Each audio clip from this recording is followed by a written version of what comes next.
Hello, good morning, good afternoon. Welcome everybody to our special Africa-Asia edition today within our IJP Digital Dialogue series.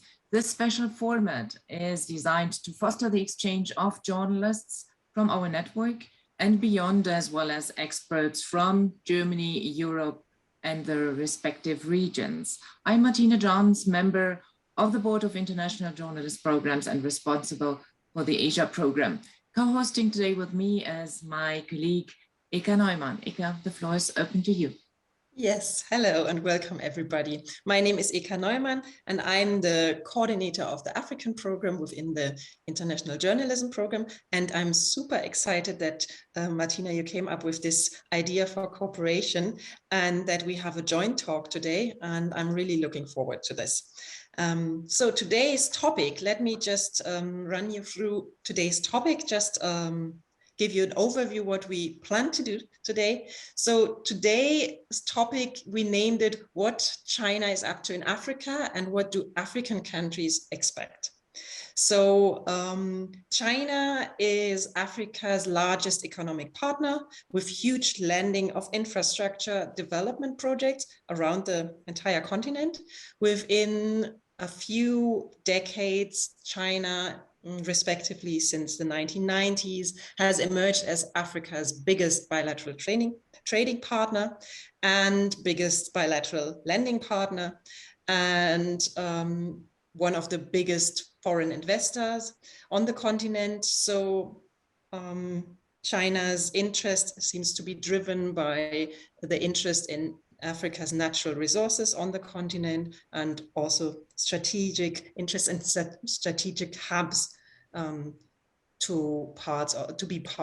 part of the Belt and Road Initiative. And that's what we want to discuss today. These developments are seen controversial as well. We will hear and learn about and discuss the burning questions. What are the benefits?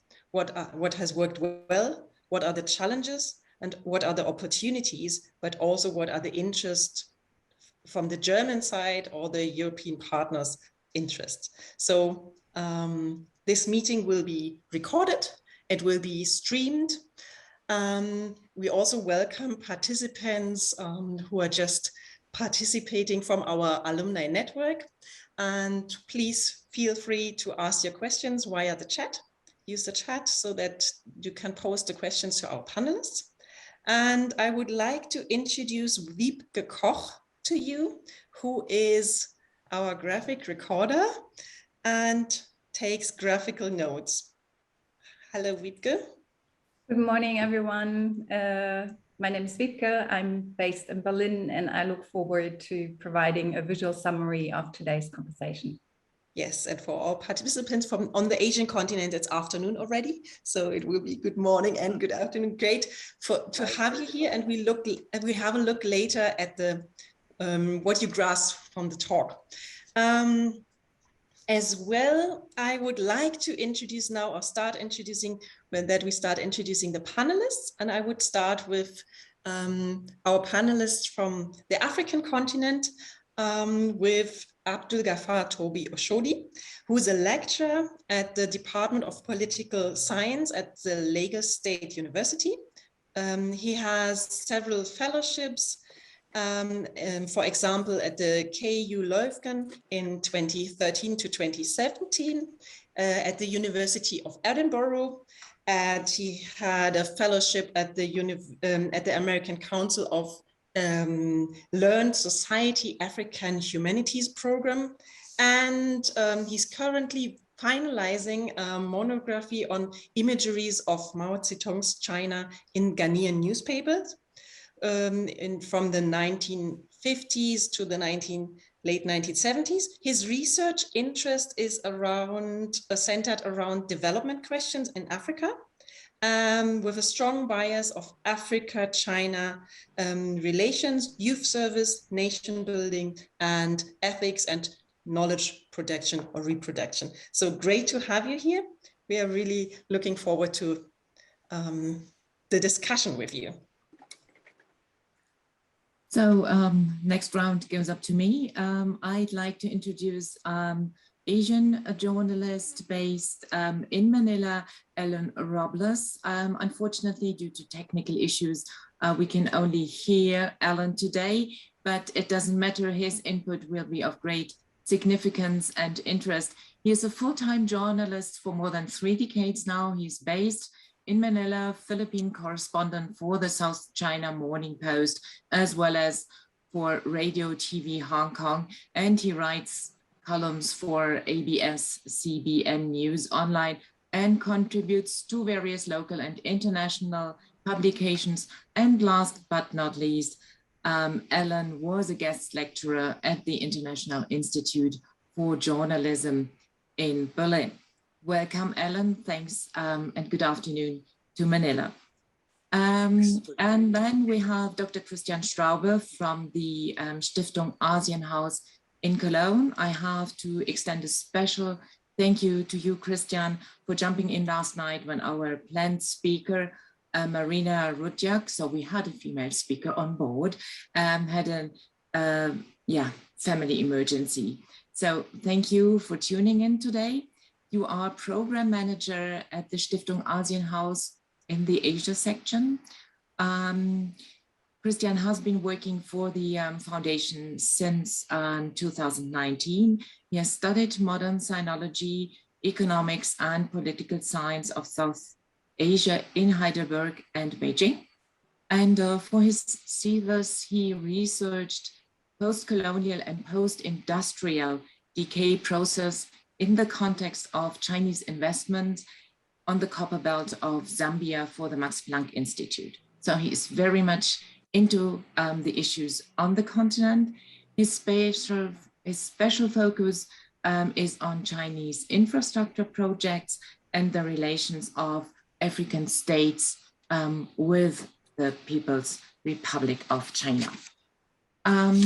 So Africa is, as Ika has already stated, the largest regional component of China's 1 trillion Belt and Road Initiative to reconfigure, we have to say, the architecture of global commerce that only started that actively in 2013, despite there had been, of course, relations and trade and lending going on for decades. This original purpose was to foster relation of the Belt and Road Initiative first for the neighboring countries. However, quite rapidly it expanded, or China expanded the BRI to the Maritime Silk Road and gained a foothold in Africa, where China, or the People's Republic, had already been strong in developing infrastructure projects and being a strong player in international development finance. 46 nations have signed onto the BRI by now already. They represent over 1 billion people and cover about, we have really to swallow this, 1/5 or 20% of the Earth's landmass. The consolidation, we have to say that, of Chinese military power on the continent in form of such new bases, ports, combined with the expansion of Beijing's already very influential and considerable economic influence is obvious. So I'd like you, Christian, to shed some light for us on the strategy of the Chinese government in Africa and help to understand us a little bit, historic. Well, it's just a few decades, but still the historic background in this context. So the floor, the virtual floor, is open to you. Thank you. Thank you very much for this kind introduction. Good morning and good afternoon to all of you. I think, as you said just now, Marina Rudjak was asked to introduce a few key facts about the Belt and Road Initiative. I will try my best to replace her here, and we'll give you a short introduction into where the Belt and Road Initiative comes from, its complexity, its challenges, risks, and problems as well. So the term Belt and Road Initiative goes back to a 2013 speech of Xi Jinping at the Nazarbayev University in Kazakhstan. In that speech, he talked about the Silk Road economic belt, the Sichuan Jingjidai, which was later shortened to Yidai Yilu, which refers to an economic belt on the one hand and the maritime Silk Road on the other hand. So what you can see right from the beginning, the Belt and Road Initiative incorporated both land and a sea dimension. The common name today in English is Belt and Road Initiative. We had One Belt, One Road in between, but it largely exited from use.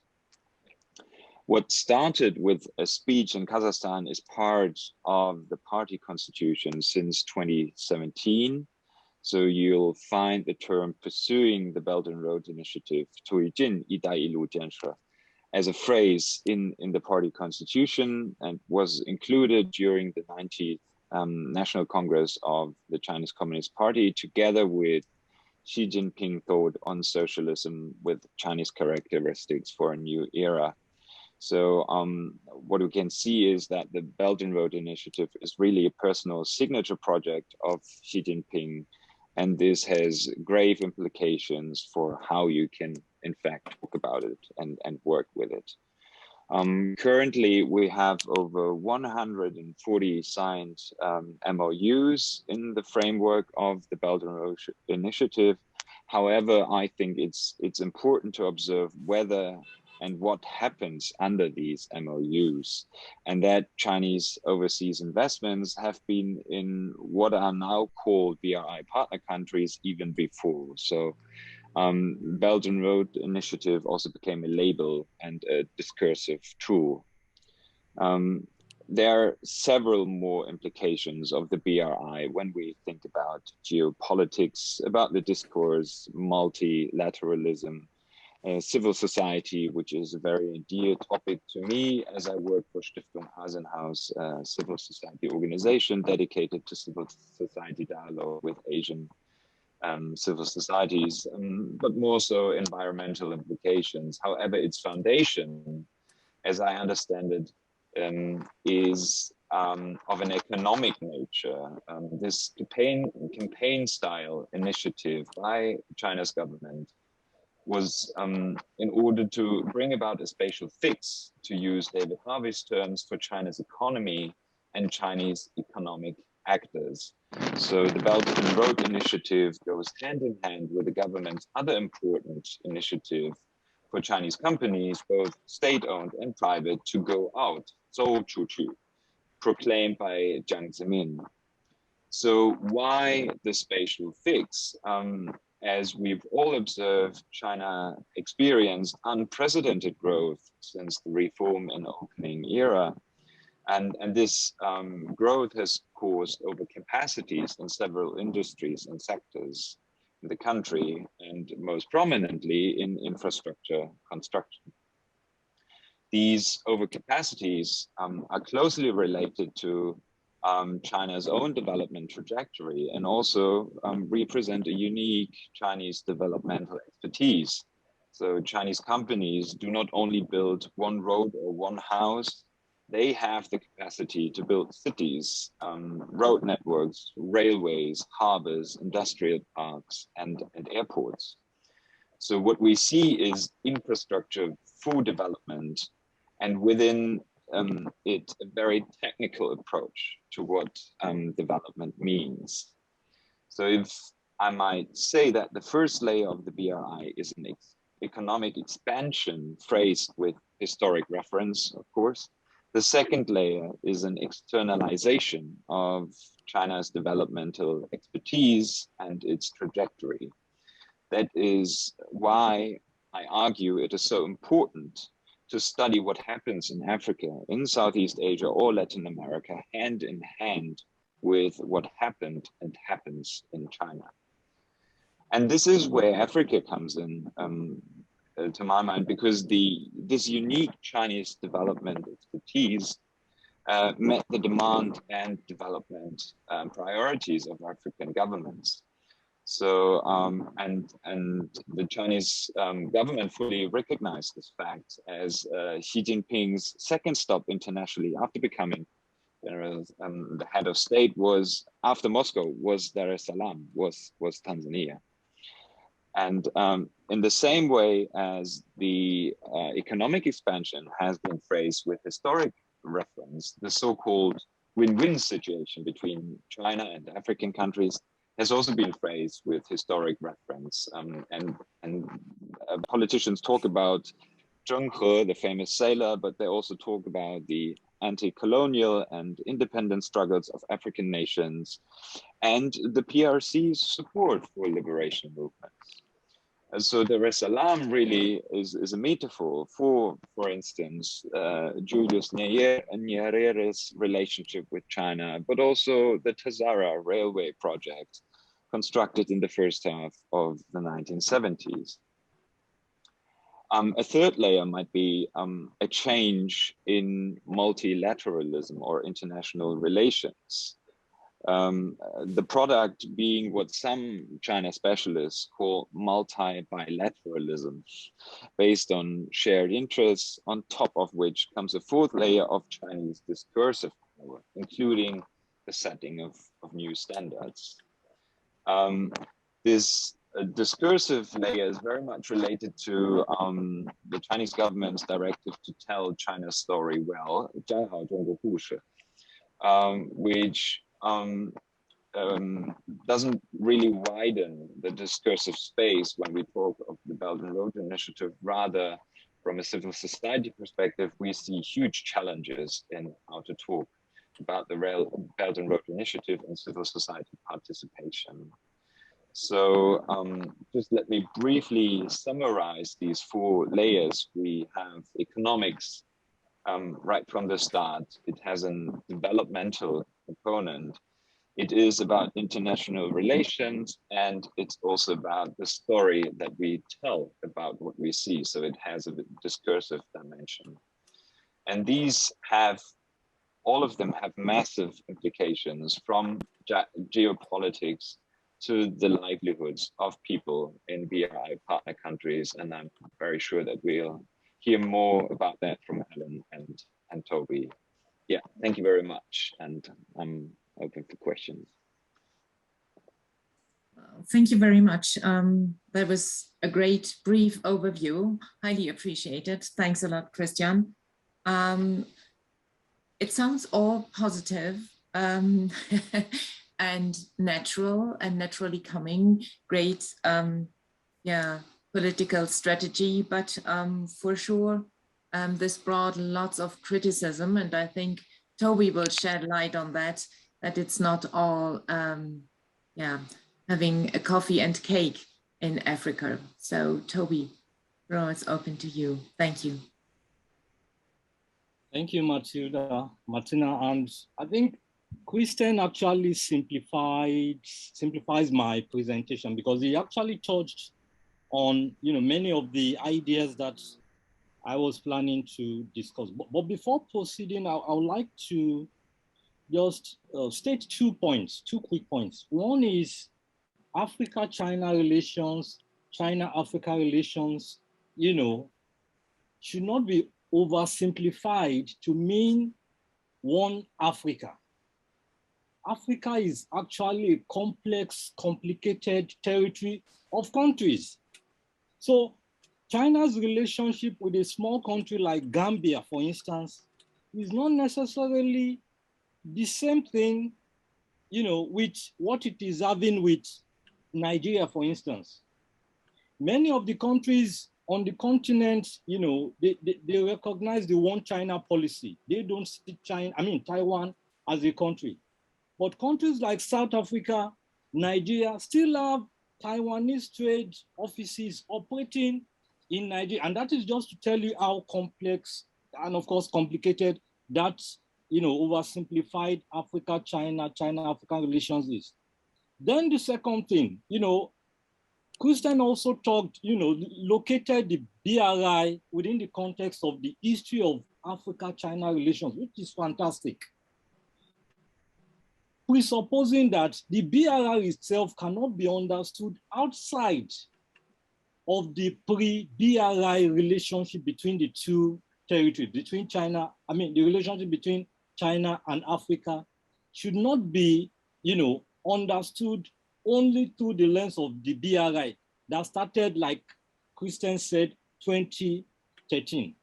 So that presupposes that we need to ask ourselves, before we know what some of the implications are on the continent, what has been happening before now?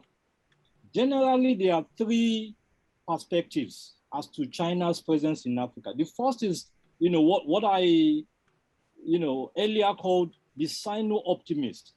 The Sino-optimist that argues, for instance, that Africa-China relations is the best thing that happened to Africa post-Cold War, meaning that China is not only giving African countries an alternative from the Western hegemony.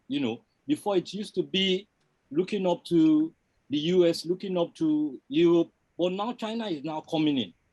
And China is coming in with this discursive win-win, we are brothers, we are partners, a different alternative from what used to be, which used to be the top-down. You need to decentralize, you need to liberalize, you need to do so and so to your economy before you can develop, before you can access loans. China is not doing that. And let me just quickly also remind us that Abdoulaye Wade, a former Senegalese president, made a very impactful, that actually summarized the African perception of China. 27, the G8 summit, he attended the G8 summit. But he said in Germany, interestingly, but he said 1 hour hotel meeting with Hu Jintao was by far more useful to him and to Senegal than the whole gamut of discussion that happened in the G8, meeting. And we need to just move back, wrap our ends around what I just said, that just 1 hour discussion with the Chinese leader was by far more impactful, more useful than, now fast track to BRI. It will be difficult to say the Belt and Road Initiative is negative. When, for instance, as a Nigerian, or if not even as a Nigerian, if you're coming to Nigeria, for instance, you fly into an airport, whether you're talking about the Lagos, the Abuja, the Kanu, or the Port Harcourt airport, being rehabilitated by China. You move out from the airport, the taxi will actually be riding on roads constructed by China. Interestingly, at my own university, the road that, the main road, we have two very beautiful entrances, but the two roads were actually, being constructed by Chinese companies. But outside of, and of course, you want to take the railway, for instance. A railway takes you from the airport in Abuja to Kaduna, built, financed by China. So it becomes difficult to talk about the Belt and Road Initiative in the negative. One other layer I would also add to what Christian just talked about is, before I talk about some of the, the challenges, is that the BRI, has its tangible and its intangible dimension. The tangible is the roads, the ports, and all the rest of it. But increasingly, China is also building, even if it is not laying emphasis on that dimension, on the intangible, the soft dimension of that. And as we speak, for instance, Dar es Salaam, Tanzania, the university, China is, China built a library. Imagine, just think about it. A library, 40 million, USD library for a university in Africa to teach. If we say that is not really connected to the BRI, which speaks mainly about infrastructure, road, railway, and the rest of it. In Daura, China is building from start to finish a transport university, which is, I think, more or less the first in West Africa, I know, but probably in Africa. From beginning to the end, a transport university. The same thing it is doing in Volta region in Ghana. The University of Health and Allied Science is being built phase 1, phase 2 by China. So it becomes difficult to see, especially when the literature already clarifies the relationship, the nexus between infrastructure and development. Infrastructure propels development. It reduces social exclusion. So if that is the case, it becomes difficult to critique, the BRL. But of course, the challenge is increasingly is the nature, scale, and the opacity of that Chinese intervention. In Nigeria, where I speak, and from, for instance, the lawmakers last year were debating, they were becoming uncomfortable with the secretive nature of Chinese infrastructural projects. And that is not a Nigerian problem. And that also links to this idea of the debt sustainability, debt trap, in the sense that, China is coming in with its BRI, infrastructure support and the rest on the continent. But to what extent can African countries actually sustain that debt? It is not only Zambia that, last year, 2020, thereabout was saying, I'm sorry, I can't pay this. It is impossible to pay this debt. But other countries, and also historically, because why some scholars are actually hammering on the negative impact of the BRI in terms of the debt trap is because of what happened during the SAP years, where African countries were spending by far close to half of their revenue servicing debt. So it becomes quite difficult to continuously open and embrace the. Then of course is the other issue of the secretiveness.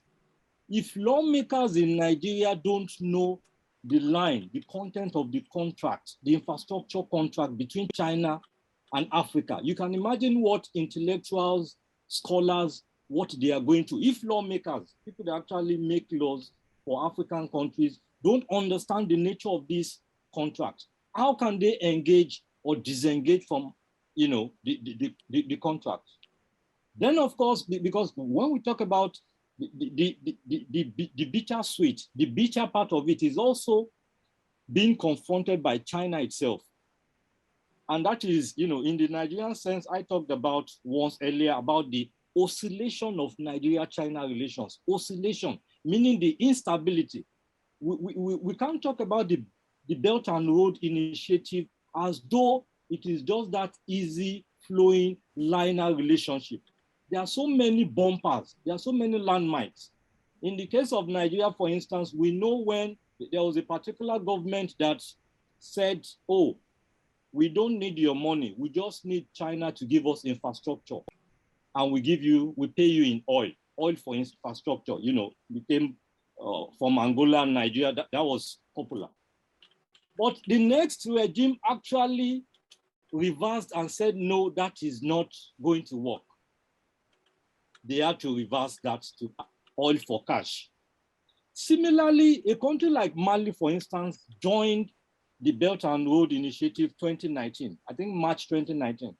But by August 2020, there was a coup, implication of which there was a kind of stagnant, there was no development on the Belt and Road Initiative. So the local realities also impact on China, and increasingly, and I think I'll close with this pending when we get questions. The local realities is actually becoming increasingly an important dimension of the Belt and Road Initiative. And this is what I mean. We have a situation where majority of the African countries need China. They're actually depending on China for debt, development, finance, even for their budget, to support their budget. So it becomes difficult, extremely difficult for those same governments to be critical of China. It becomes almost impossible. You need something from someone and you want to criticize the person. It becomes, in fact, in Nigeria, and I'm sorry that I'm always citing the example of Nigeria. In Nigeria, a serving minister said when the lawmakers wanted to probe Chinese infrastructural deal that, oh, please, we can't do this if we need to get additional loan from China, which speaks to the art, of the dependence of African governments. But you see, the non-state actors, civil society, the media, individuals. In Ghana, for instance, you see musicians, you talk about the environmental dimension of the impact of the Belt and Road Initiative. You see artists, Bright Tete, championing the cause. So when you see the government detaching from critically engaging China and being critical about some of the negative dimension of the Belt and Road Initiative, you see the non-state actors actually stepping up and playing their part. I'll stop there. And yes. Thank you so much, Toby, for this very broad insight into what the different questions and the different challenges, as well as the opportunities, are on the African continent. And thank you very much for highlighting that we shouldn't oversimplify the African-Chinese relationship. Thank you very much. That is very important, because we try to highlight here a diverse or more diverse picture of especially also the African continent. So thank you for highlighting that we should be careful about that. And I would like to take the opportunity to give Alan Robles the chance to comment, if you think there is something to comment on what Toby just said, and also to shed light on the experiences from your long-term experience looking at the Chinese, also Philippines and Asian countries' situation. Alan, the floor is yours. Thank you, Eva. Okay, I think I should start by saying that Southeast Asian countries have a long and strong history of relations with China. It goes back many hundreds of years. Each country has its own record, so some might be more political than others. In the case of the Philippines, these relations have or were always based on trade. The point is, Southeast Asia can't ignore China. It's geographically and economically impossible. With us, with the Philippines, the nature of the relationship changed once Rodrigo Duterte came to power. He was elected president in 2016. He is perceived as a pro-China president. In fact, there have been some unkind comments using the term Manchurian candidate, which is a reference to a movie or a novel dating from the United States about some American who was mind controlled by Chinese and Russian communists into becoming a deep agent for them in the United States. So I think it's worthwhile noting that when he became president, the day he was proclaimed president, Duterte only allowed the Chinese president to come up to him to congratulate him. He wouldn't let any other diplomat come near him. It had to be the Chinese ambassador. Okay, now China was always our major economic partner. Now it's moved to the status of a power that has encroached on Philippine territory.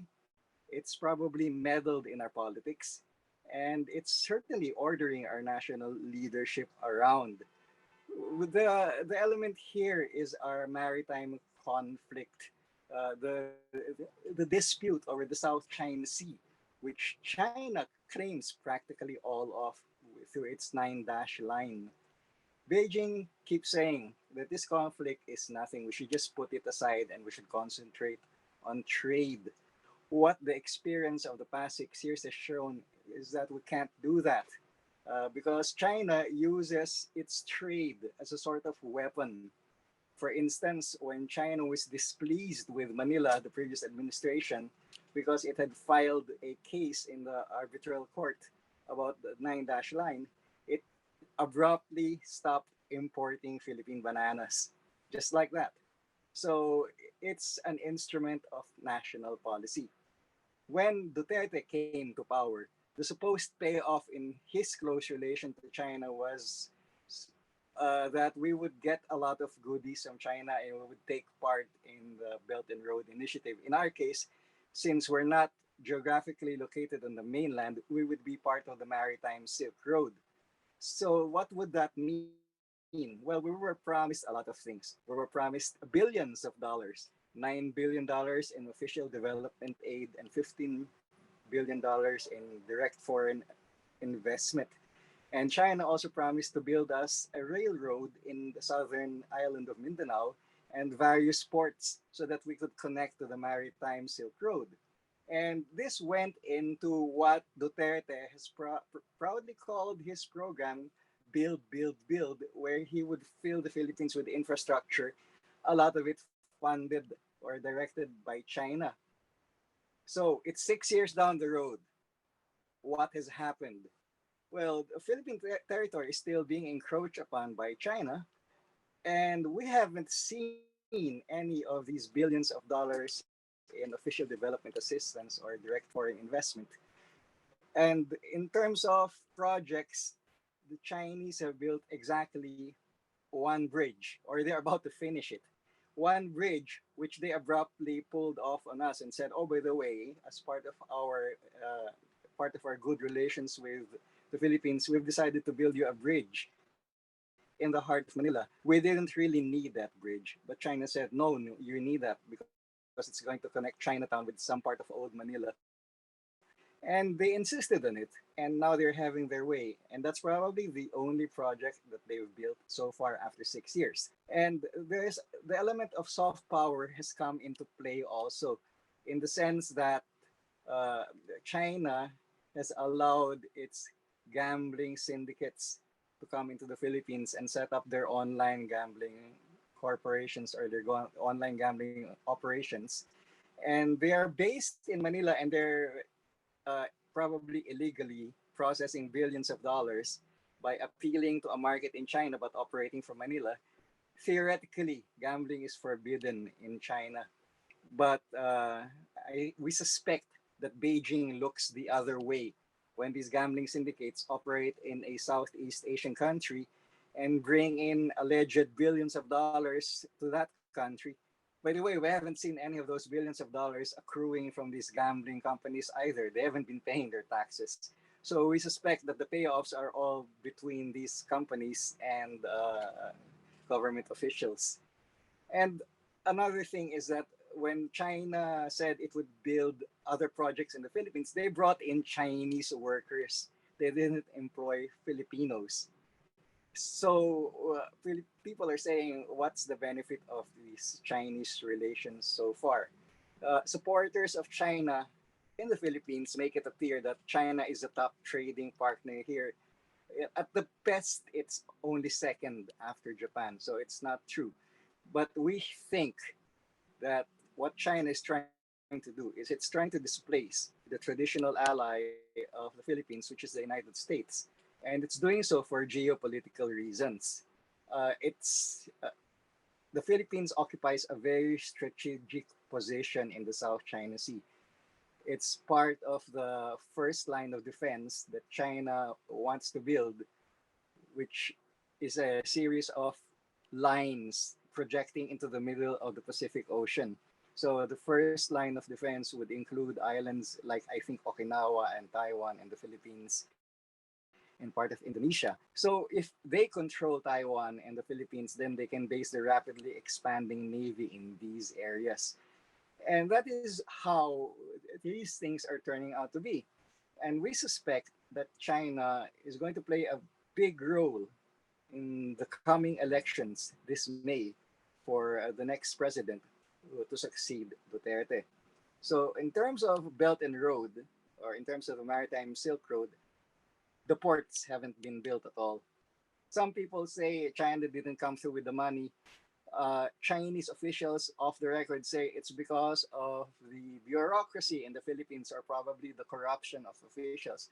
Whatever the reason, they haven't borne fruit and we're still waiting for them. So I think that's a rough description of what Belt and Road has meant to the Philippines as one of the countries in Southeast Asia. Thanks. Thank you so much, Alan, for this perspective and for this insights in your experience with the Chinese collaboration or project. We would be very happy to receive questions also from our participants. Feel free to post them in the chat if you have questions to the panelists. Martina, I hand over to you, and then. Thank you for the moment.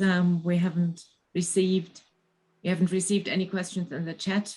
I guess the audience is overwhelmed because there are so many aspects we most likely haven't thought of. It's not only about politics. I can already see Christian raising his hand.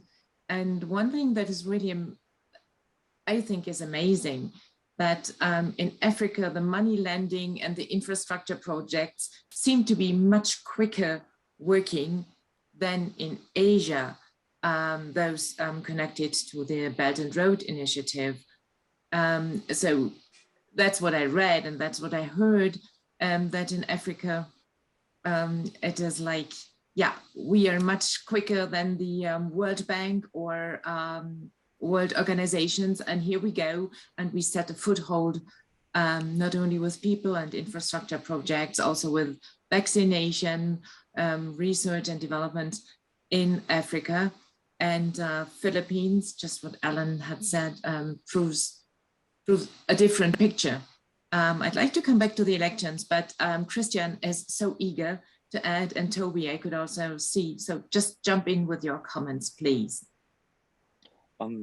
Yeah, actually, it's a comment and a question at the same time. Thanks, Toby and Alan, for these fascinating inputs. And my comment will be on the role of the state.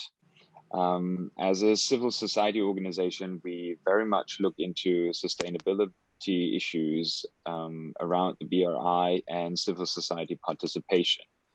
And as I said, I see an externalization of a certain development trajectory, but we also see that certain mechanisms, how state and people interact, is also externalized. So we have a very much top-down approach to participation of, let's say, civil society organizations and in African countries. And when you look at the most recent documents about sustainability issues and guidelines for overseas Chinese investment, civil society only plays a role in the realm of, let's say, saving the reputation of Chinese companies overseas.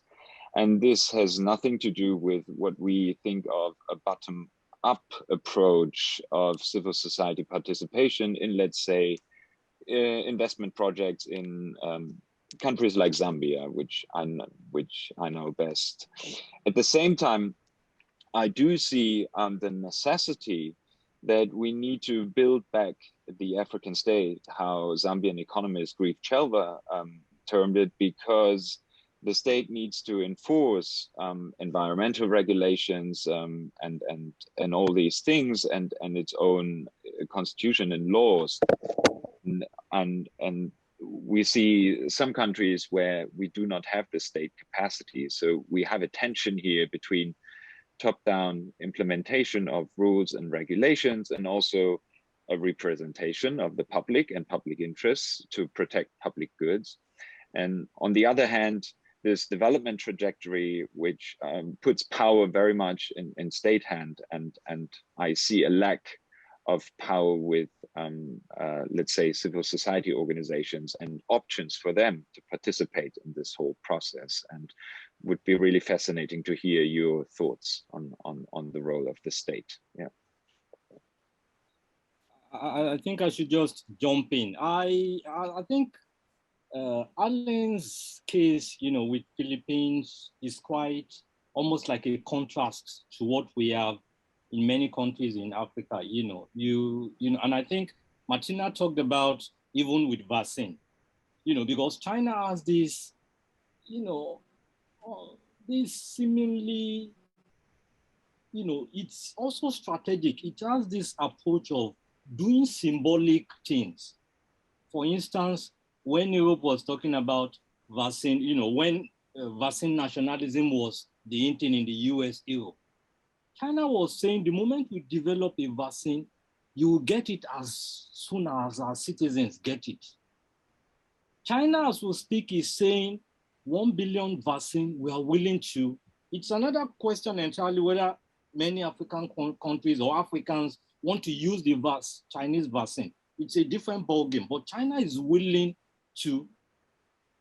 Even as we talk about that, China is building the CDC for Africa, just the same way it built the African Union Secretariat 2012. It is building, so China has this symbolic, but let me go back to the question, or Christian's comment about non-state actors, civil societies, whether or not they can interject this relationship. I think yes, particularly in the case of Nigeria, where, for instance, you see a major Chinese company that is, in the middle of, when you say Chinese construction in Nigeria, these are the leading company, had this labor relations issue. Africans were being maltreated. You see the media, you see individuals, you see lawyers willing to take up cases pro bono without being paid. And of course, don't forget the online platform. The online platform is the kind of, especially African youths, they are empowered to sustain certain discussions for longer than what the media, traditional media would give. Take, for instance, the media reports about this case of corruption. 2 days, 3 days, the news circle, after some time it's old news, still news. But online, you go on Twitter, people when something happens, they'll recall and they bring it back. So I think the challenge has mainly be the disconnection between the political elites that are being voted into power over time.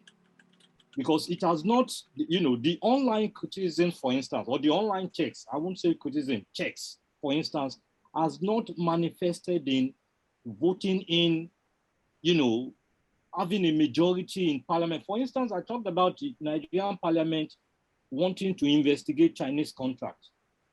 The moment the minister started saying, oh, this may not be good for us, this may not be, today, the parliament is just silent. In fact, online, you can see a video of more or less the Speaker of the House coming in, because the tension, there were this group of lawmakers that wanted to probe deep, and it was becoming odd. People they were asking the difficult questions. They wanted answers.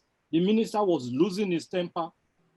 But the Speaker came in, interjected, and there was calm. After that calm, as we speak now, I don't know what is happening. You understand? So it's now with, the Nigerian mass, youth. Nigeria is a very youthful country.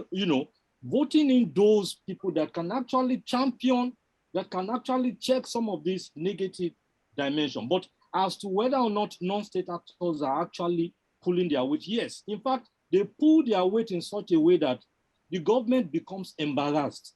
If you remember the Guangzhou incident, 2020, where Africans were being maltreated in Guangzhou. At some point, the minister came out and said, oh, no, I think it was a failure of communication, public communication, and the rest of it. But it was the same social media with video that bombarded the government, and the government had to backpedal, retract, and became more critical.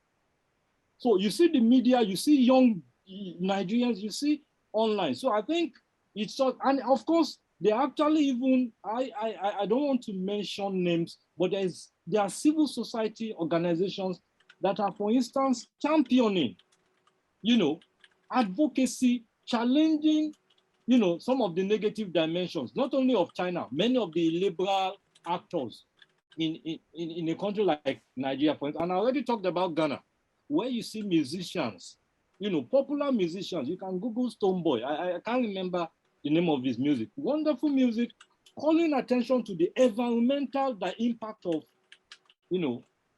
some of these Chinese activities. You see artists, Bright Tete, painting, satires about interesting stuff.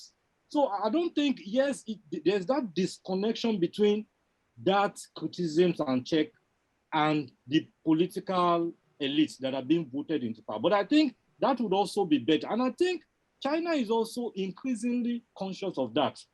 And that is why when you read the Chinese sustainability document, it will never talk about civil society, because if it begins to do that, it will be complicating issues for itself. It's talking about non-alignment. I come to your country, I don't interfere in the political, what is good, what is bad. China will go to a country as, there will be the Darfur crisis. People are being, whatever, China will go and support, build arms country. Poverty in Zimbabwe, it will build presidential palaces. You understand? In a country that is also democratic, South Africa, Ghana, you still see Chinese presence. So they are trying to navigate and not wanting, so you don't expect them on the one hand to talk about non-interference, and on the other hand to begin to talk about civil society empowerment or something. That would be pulling. Thank you, Toby. Thank you, Toby. Thank you so much, Toby. I have just seen in the chat that I would like to involve Alan as well. I've just seen there's a question in the chat by Antonia Merzhäuser. And the question is, since the Philippines are strategically so important to China, why are they so hesitant to pour out more money and projects into the Philippines? Is it because China knows that more money won't gain them access to the South China Sea? That's a question that has puzzled a few people as well. We think maybe China is unsure of the political system because we've been such close allies of the United States for long. We're not sure that we're harboring some secret desire actually to go back to the U.S. Or maybe China is being balked by Philippine systems. Like I've been told about that a few Chinese investors and traders would like to come in, but there's so many requirements and procedures in Philippine bureaucracy that they are discouraged. So that money isn't coming in. A less flattering argument is that China is really so sure of the Philippines under Duterte. It's sure that it has Manila in its pocket, that it can afford to be cavalier in its treatment as far as the Philippines is concerned. Maybe they've thought that bringing in POGOs, which is our term for online gaming organizations, would do the trick, and the billions that they would bring into Manila would sort of take the place of Chinese investment. What has happened instead is that these online gaming organizations have brought in crime and illegal immigrants. And practically every week in the last, 2 years ago, there was some revelation of Chinese criminality taking place here. And the latest scandal that I wrote about a year or two ago was Chinese being literally able to fly into the Philippines and bypass immigration requirements. They would just pay money to immigration officials and literally stuff their pockets with money, and they would just walk through immigration and they would be in the Philippines and they would just move back and forth. And some of these Chinese coming in and going were criminals, as in they were in wanted lists in Beijing. So that's a sort of economy that's developing in the Philippines under Duterte. And I think there's a lot of restiveness growing about it. Now, as for the role of civil society, both China and Duterte, being authoritarian, are extremely hostile to civil society and other principles of counterweights or democratic institutions. For instance, Duterte has cracked down very much on free expression and the free press. As you might have heard, his efforts produced a Nobel Prize for a Filipino journalist. It's very top-down, oppressive, and the inputs of civil society organizations are definitely not welcome.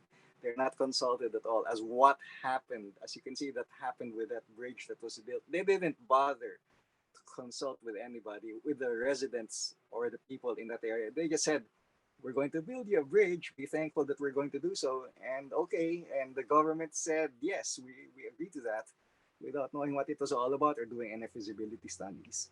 And that's how it is.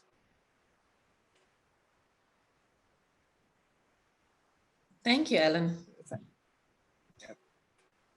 Actually, I have a question in the direction. I think Christian, you mentioned it earlier on, I'm not 100% sure, maybe also Toby, that the approach of building infrastructure and technical, yes, and China coming in with technical support is a very technical approach. So I'm just wondering, how is this technical approach in terms of project management, project development, and development itself, how is that affecting the outcome of the project? Christian, you go first. Christian, yes, please.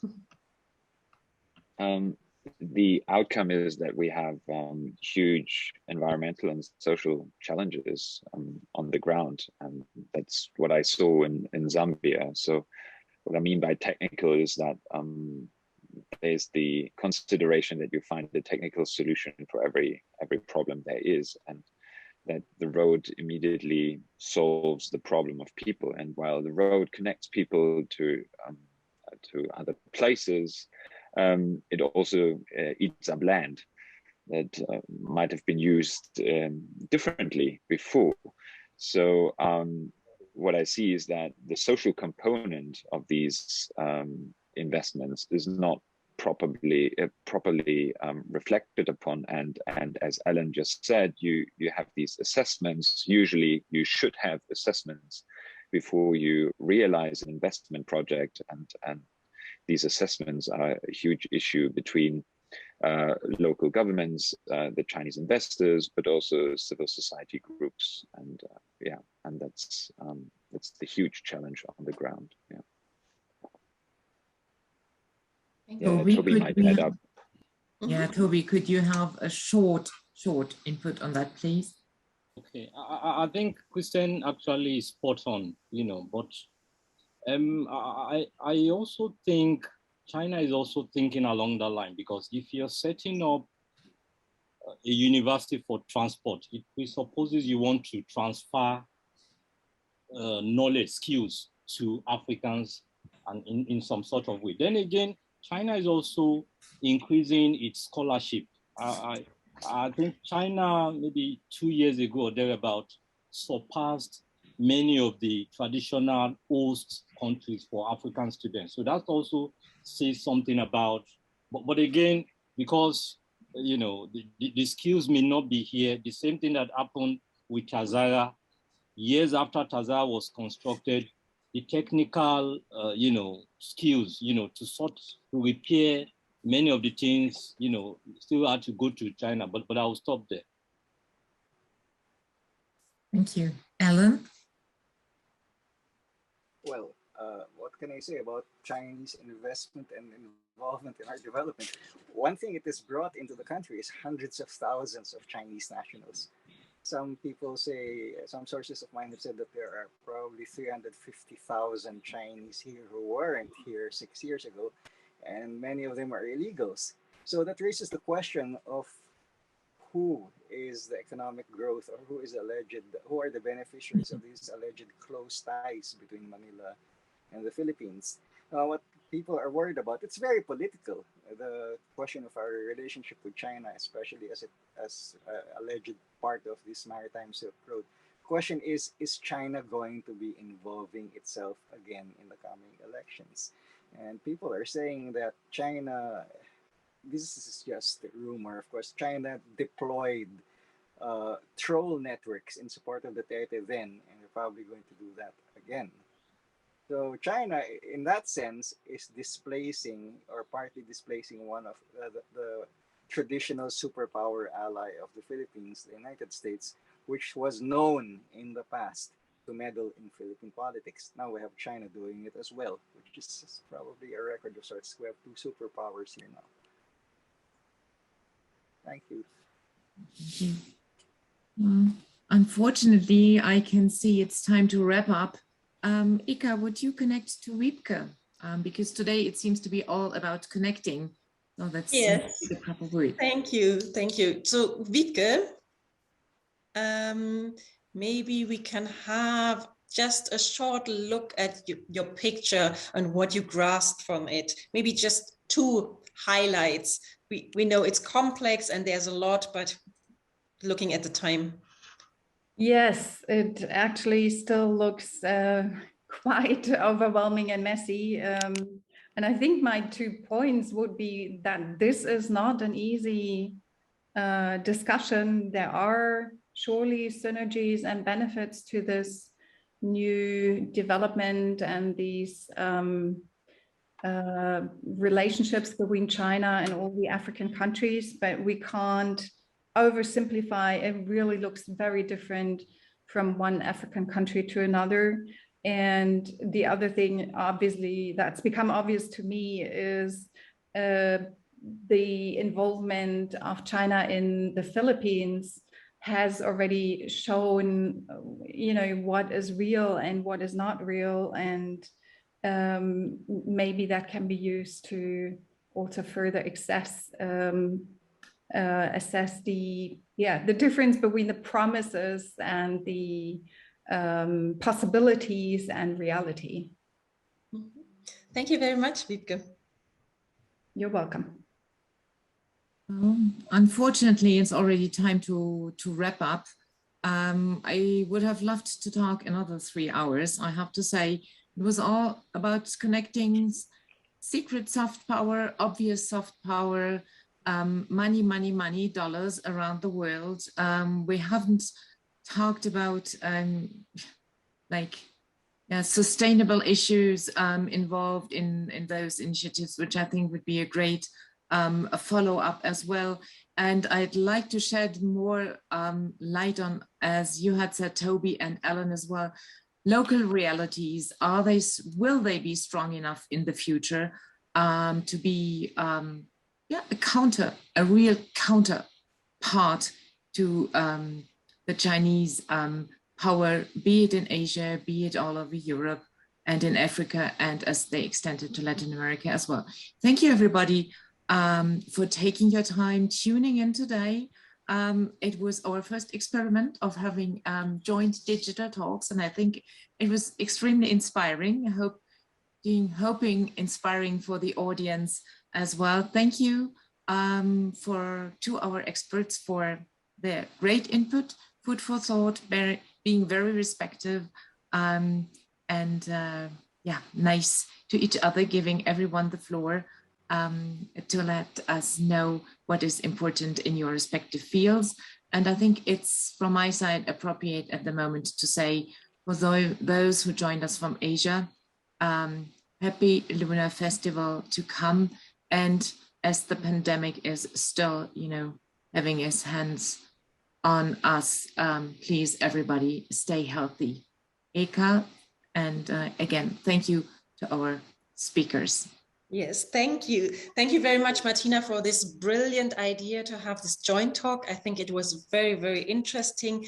Thank you very much, Toby, Alan, and Christian, for sharing your thoughts, your insights, and different approaches and different angles of looking into the China-Africa topic. And thank you very much for giving us more details so that we stop oversimplifying complex issues. So I'm really looking forward to more of these kind of discussions. Thank you very much. Bye-bye.